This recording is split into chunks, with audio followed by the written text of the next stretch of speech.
So today I want to speak about the struggle of Maryam alayhi salatu salam. Maryam alayhi salatu salam's mother made a dua to Allah subhanahu wa ta'ala, and Allah subhanahu wa ta'ala recalls this dua in the Quran. She said, Rabbi inni nazartu laka ma fi batni muharraran.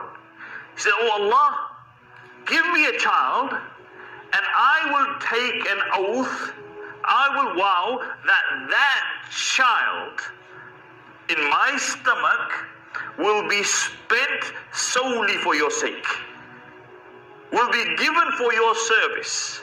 Now they lived around Masjid al-Aqsa. She becomes pregnant. While she is pregnant, her husband passes away, Imran radiyallahu anhu. Then she gives birth. Now in her mind, what she had in her mind, because the caretakers of the masjid were always men, those who remained in the masjid were always men, she made this intention, oh Allah, give me a boy and I will give him to your service. But when she gives birth to a girl.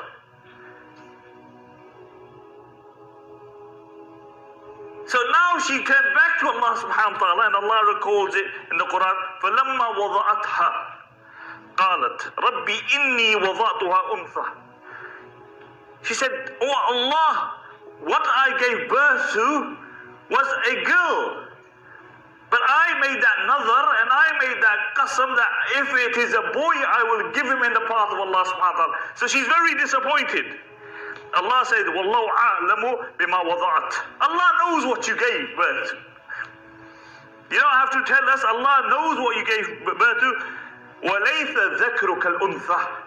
Allah says, a woman is not like a man, or a man is not like a woman, and it can be understood in both ways. Because you wanted this child to serve the Bayt al-Maqdis, this is the duty of men. So your girl cannot do that duty like men can do that duty. Or it can have another meaning, and that is that girl that you have given birth to, no man is like that girl. What we have in store for that female, no man will be able to achieve that. And then she says, وَإِنِّي سَمَيْتُهَا مَرْيَمَ. And I have given her the name Maryam. Maryam means worshipper.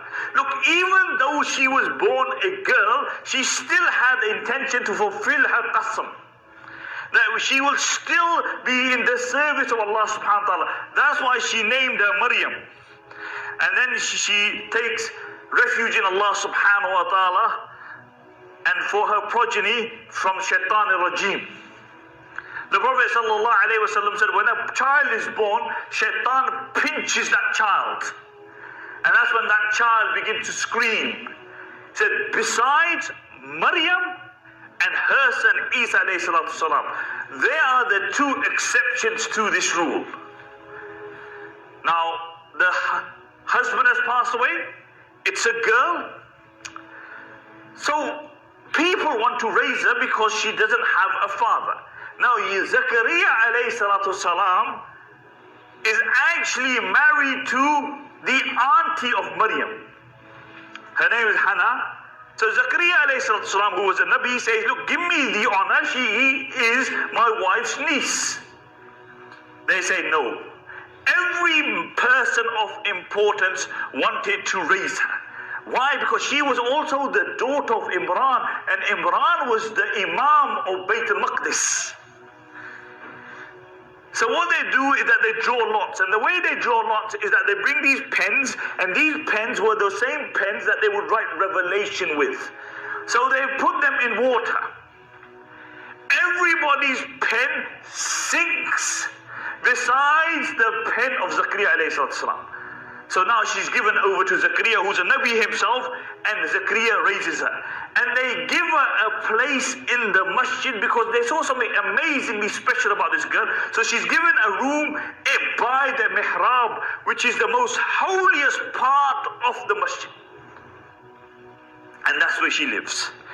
Now Zakaria alayhi salatu wasalam would obviously go to her, visit her, bring her food. And then Allah recalls a very interesting incident which happens with Zakaria alayhi salatu wasalam. He said, كلما دخل علي زكريا وجد عندها رزقا قال يا مريم أن لك هذا قالت هو من عند الله إن الله يرزق من يشاء بغير حساب. So Zakaria alayhi salatu wasalam, every time he goes into a room in the masjid, he finds she has rizq. She has food. And he hasn't bought the food. Not only that, the narrations mention that she would have food in winter, which was the food of summer, and the fruits of summer in winter, which was impossible. So he asked her, oh Maryam, where does this food come from? Where do you get this beautiful food from? She said, Allah sends it to me. And Allah, when He wants to sustain somebody, He sustains them. Allah doesn't need asbab. Allah doesn't need wasilas. Allah doesn't need means. If Allah wants to sustain you, He will sustain you. And Allah says in the Quran, مَن يَتَّقِ اللَّهِ, whoever really fears Allah, مَن يَتَّجْعَلْ لَهُ مَخْرَجًا وَيَرْزُقْهُ مِنْ حَيْثُ لَا يَحْتَسِبُ. Whoever fears Allah, Allah will make an opening for him. And Allah will sustain him